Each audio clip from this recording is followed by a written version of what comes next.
Hello friends, कैसे हैं आप सभी। उम्मीद करता हूँ आप सभी अच्छे होंगे। चलो, आज की क्लास में हम जो टॉपिक क्लियर करने वाले हैं वो है आपका एनर्जी साइंस के अंदर।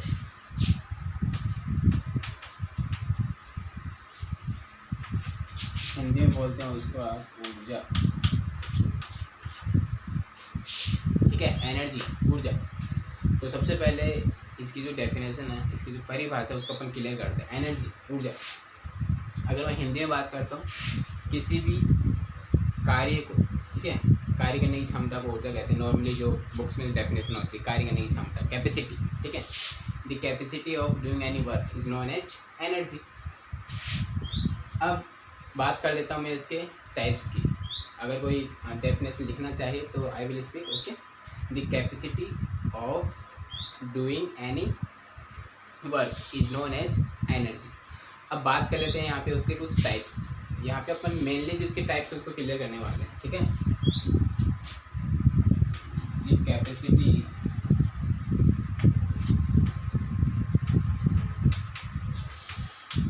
Of doing any work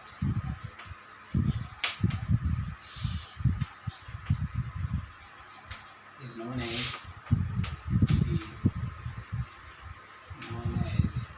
energy.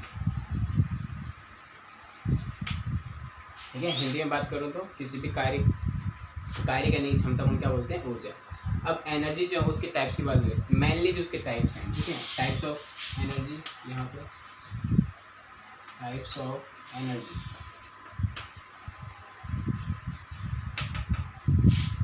तो यहाँ पे मैं अगर टाइप्स की बात करता हूँ मेनली, तो इसके 3 टाइप्स हैं, 3 टाइप्स, ठीक है। तो यहाँ पर देंगे इसके 3 टाइप्स लेंगे, 3 टाइप्स। अगर आप फर्स्ट बात करता हूँ काइनेटिक एनर्जी,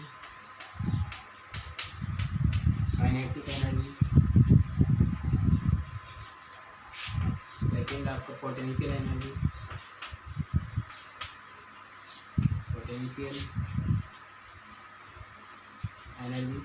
थर्ड आपको हो जाएगा मैकेनिकल एनर्जी,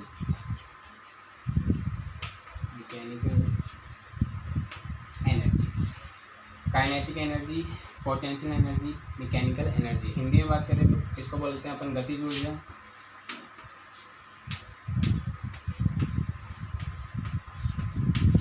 ये हो जाएगा आपका स्थितिज ऊर्जा,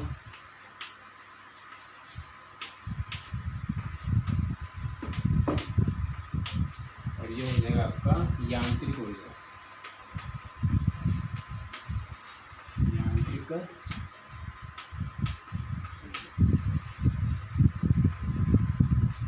ठीक है। गतिज ऊर्जा, स्थितिज ऊर्जा और यांत्रिक ऊर्जा, इसको अपन इस लेक्चर में तीनों को अच्छे से क्लियर करने वाले हैं, ठीक है। Kinetic, potential and mechanical energy. चलो स्क्रीनशॉट ले सकते हो आप। चलो सबसे पहले क्लियर करते हैं अपन काइनेटिक एनर्जी।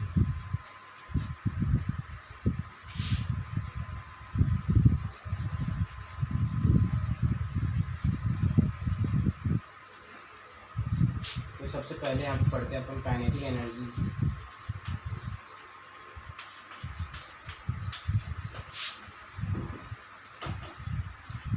ठीक है, काइनेटिक एनर्जी गतिज ऊर्जा।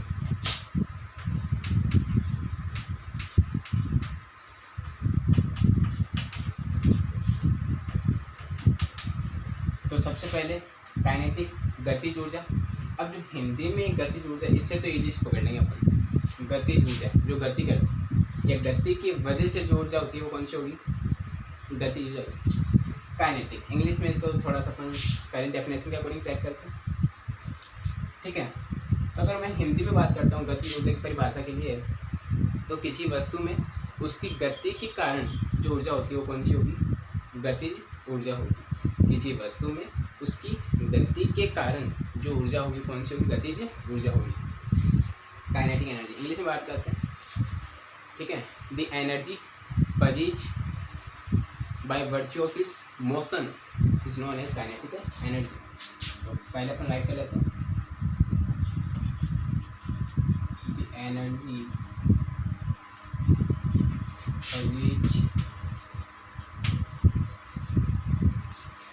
एनर्जी पजीज का मतलब वो रखता है, उसके अंदर होती है। The energy possesses by by virtue of its motion. The energy possessed by virtue of its motion is known as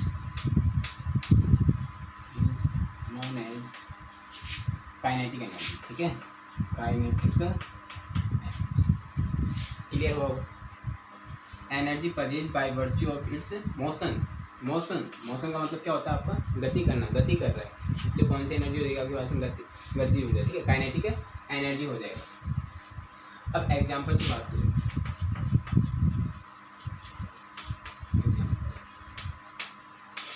आपके पास में जो काइनेटिक एनर्जी है, जो गतिज ऊर्जा, उसके एग्जाम्पल्स जैसे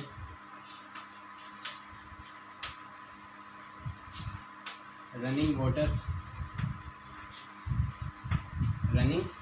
बहता हुआ पानी है, ठहरा हुआ तो नहीं है, बह रहा है, रन कर. ठीक है, यहाँ रनिंग का मतलब बह रहा आपका वहाँ पे, तो मोड में है, मोशन में है, इसलिए काइनेटिक एनर्जी. और बात करें तो रनिंग फैन हो सकता है आपका, फैन मूव कर रहा है. ठीक है, मूविंग बॉल हो सकता है, मूविंग बॉल. ठीक है, मतलब जो कुछ भी चीज़ जो आपकी मोशन में हो, मूव कर रही है, मोशन में वो किसके एग्जांपल्स हो जाएंगे? आपकी काइनेटिक एनर्जी के हो जाएंगे. ठीक है, बहता हुआ पानी. ठीक है, आपका पंखा चल रहा है, या कोई आपकी बॉल लुढ़क रही है. ठीक है, इस तरीके से वो सारे के सारे आपकी गति जुड़ जाएंगे. क्या हो जाएंगे? उदाहरण हो जाएंगे. ठीक है, इस लेक्चर्स में हम जो आपके एनर्जी है, ठीक है, उसको अपन हिंदी और इंग्लिश दोनों में कन्वर्ट कर रहे हैं यहाँ पे. ठीक है, चलो नेक्स्ट आपका यहाँ पे स्थितिज ऊर्जा बोले तो पोटेंशियल एनर्जी. सेकेंड आपका यहाँ पे पोटेंशियल एनर्जी,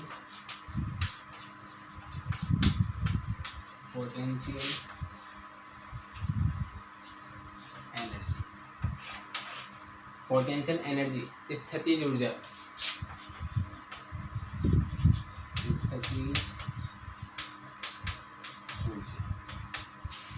ठीक है, स्थितिज ऊर्जा पहले हिंदी में देख लेते हैं. स्थितिज ऊर्जा, जैसे नाम से स्थिति, किसी वस्तु में उसकी स्थिति की वजह से जो ऊर्जा होगी, कौन सी होगी? स्थितिज ऊर्जा. इंग्लिश. ठीक है, इंग्लिश की बात है. Potential energy. ठीक है, स्थितिज ऊर्जा. The energy possesses by virtue of its. अब मोशन नहीं आएगा, यहाँ पे क्या आ जाएगा? Position and shape. बस थोड़ा सा डिफरेंस जो यहाँ पे पोजीशन एंड शेप आ जाएगा. तो क्या हो जाएगा यहाँ पे डेफिनेशन? द एनर्जी पजेज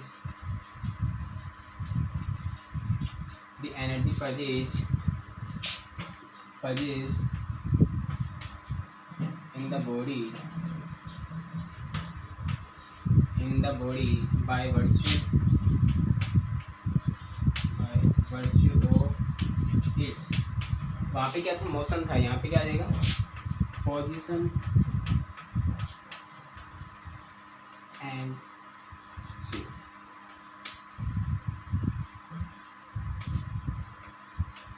ठीक है, मेनली क्या है यहाँ पे आपका? पोजीशन एंड शेप, उसकी स्थिति, उसका आकार, हिंदी में बात करें. ठीक है, the energy पजेज in the body by virtue of its position and shape. Kinetic energy में वहाँ पे मोशन आ जाएगा, और आपके पास पोटेंशियल एनर्जी है तो यहाँ पे क्या आ जाएगा? पोजीशन एंड शेप, उसकी स्थिति और उसका आकार, हिंदी में बात करें. अब बात कर लेते हैं एग्जाम्पल्स. उसमें क्या था? Running water. यहाँ क्या आ जाएगा? Still water.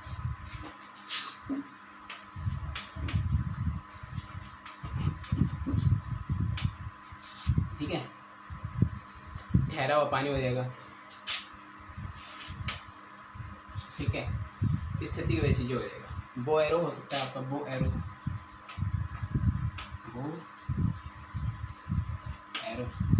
हिंदी में बोलते हैं इसको अपन तीर कमान. ठीक है, स्लिंग शॉट हो सकता है आपका, स्लिंग शॉट हो सकता है. आपकी जो गुलेल होती है ना, ऐसी तरीके से मारते हैं आप. छोटे जब अपन छोटे थे, या फिर अभी भी करते हो क्या पता, एक लकड़ी लेकर के पीछे के रबड़ से लगा के ऐसे, जिस तरीके से पर्टिकुलर कोई पेड़ पे कोई आपका बर्ड वगैरह बैठा है तो उस पर अपन ऐसे पत्थर डाल के मार स्लिंग शॉट बुलेट, ठीक है। तो ये यहाँ पे हमें पोटेंशियल एनर्जी। नेक्स्ट है आपका यहाँ पे मैकेनिकल एनर्जी।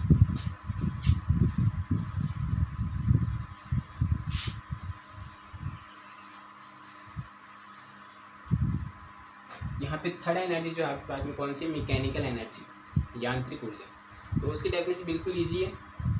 मैकेनिकल यांत्रिक का सीधा मतलब आपको यहाँ पे जिसके अंदर आपकी दोनों ऊर्जा हो, आपकी गतिज ऊर्जा भी हो और आपकी स्थितिज ऊर्जा भी हो, ठीक है। कहने का मतलब the energy in which kinetic energy and potential energy both is included, यानी जहाँ पे आपकी दोनों एनर्जी होती है, कौन कौन सी, काइनेटिक एनर्जी और पोटेंशियल एनर्जी, इन दोनों का जो सम होगा वो क्या होगा, आपका मैकेनिकल एनर्जी होगा, ठीक है। चलो अब हम कुछ न्यूमेरिकल्स देखते हैं काइनेटिक एनर्जी और पोटेंशियल एनर्जी के लिए। तो सबसे पहला न्यूमेरिकल आप डिस्कस करते हैं काइनेटिक एनर्जी के लिए। तो यहाँ पे बात कर लेते हैं अपन काइनेटिक एनर्जी, ठीक है।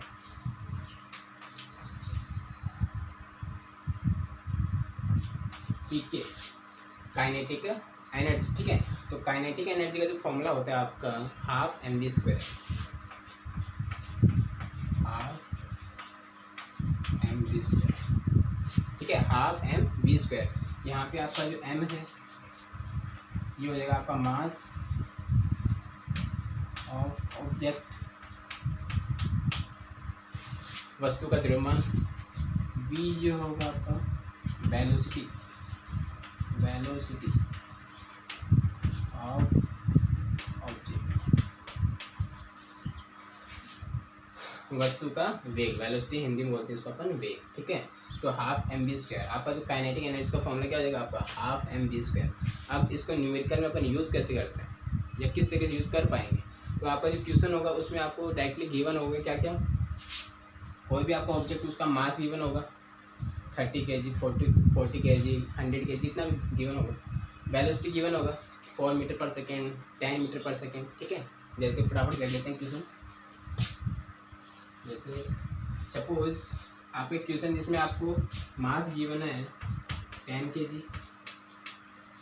मास गिवन आपको 10 kg और आपका वी गिवन है 4 मीटर पर, ठीक है, 4 मीटर पर सेकेंड। वेलोसिटी वेग जो होता है उसका जो मात्रक होगा मीटर प्रति सेकेंड, इंग्लिश में बात करते हैं वेलोसिटी मीटर पर सेकेंड। चलो यहाँ से हमें निकालना है क्या, ई के काइनेटिक एनर्जी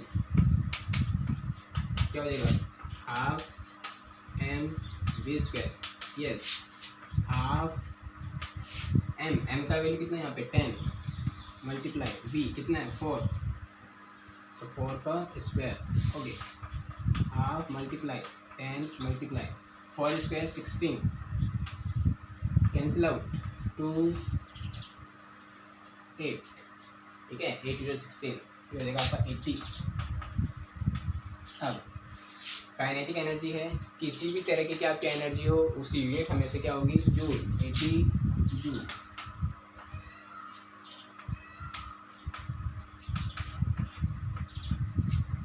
हिंदी बात करो तो क्या बोलते हैं उसको, है ना, जूल, ठीक है। तो एक छोटा सा न्यूमेरिकल था आपका, ये आपके 10th 8th 9th 10th तीनों क्लास में टॉपिक है।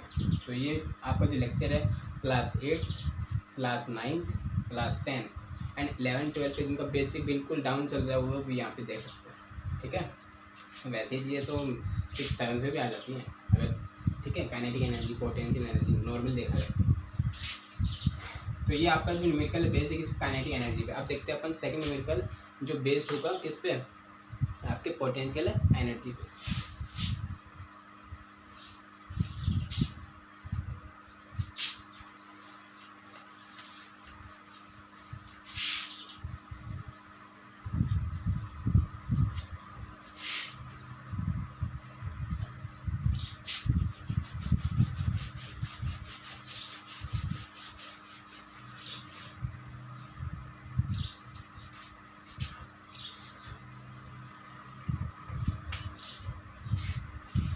न्यूमेरिकल्स आपको देख रहे हैं पोटेंशियल एनर्जी, ठीक है, पोटेंशियल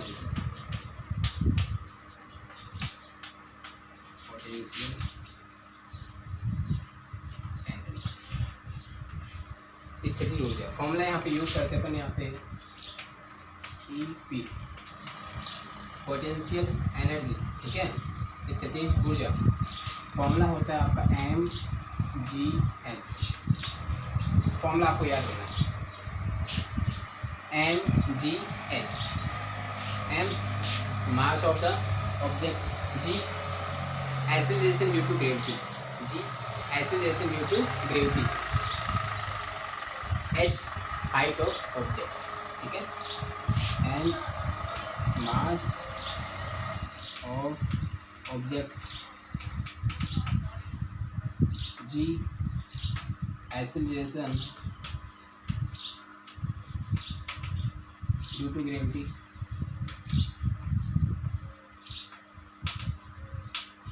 h हाइट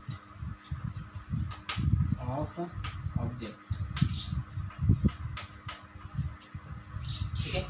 यहाँ पे g acceleration due to gravity, इसकी एक वैल्यू आपको अभी रिमेंबर रखना है। यहाँ पे g का भी वैल्यू होगा आपका, अगर मैं बात करता हूँ एक्यूरेट वैल्यू, वो होगा आपका 9.8 मीटर पर second square, accurate value.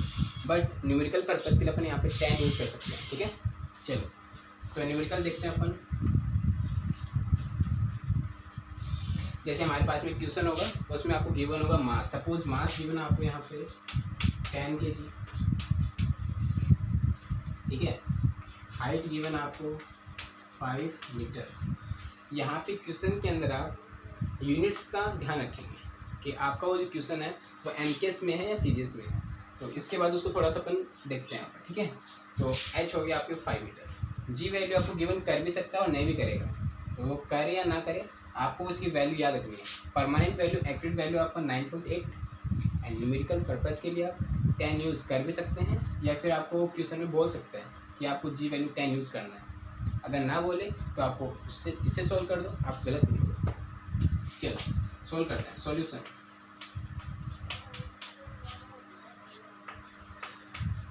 Formula mgh, m कितना दे रखा है 10, g 10 यूज़ कर लो, ठीक है। आई विल से 10 यूज़ करो, 10, h 5, कितना हो गया 500 जूल। सिंपल है। ये न्यूमेरिकल्स क्लास 10th में तो है ही, और 8th 9th 10th में काम आने वाले। पहले कह रहा हूँ क्लास 10th में तो बिल्कुल आपके चैप्टर्स के पीछे न्यूमेरिकल्स गिवन है, वहाँ पे आपको मिल जाएंगे। एग्जाम में 2 मार्क्स में पूछे जाते हैं, तो ध्यान से देख लेना कैसे क्या हो रहा है, ठीक है। वीडियो देखते टाइम स्पीड बढ़ा सकते हो, कम कर सकते हो, जैसे भी आप इसको अच्छे से क्लियर कर देना, ठीक है। चलो हम यहाँ पे कुछ MKS और CGS यहाँ पे आपको बता रहा था, ठीक है। तो देख लो क्या है।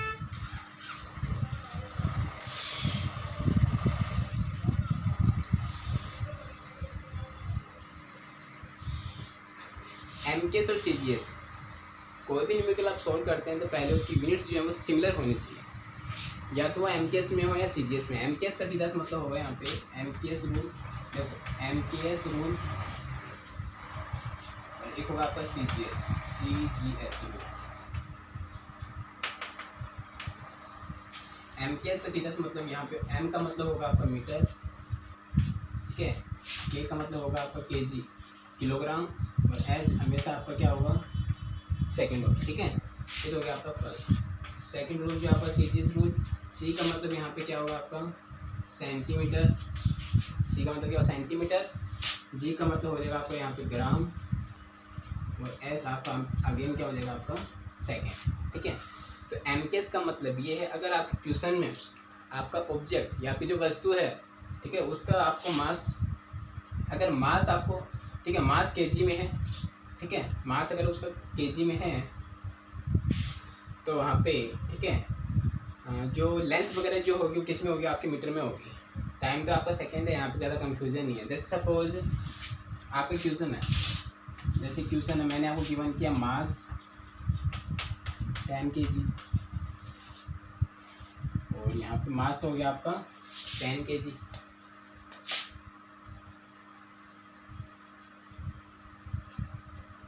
और वेलोसिटी लेते हैं। चलो अपन वेलोसिटी लेते हैं। अपन वेलोसिटी को मैंने लिखा है यहाँ पे 4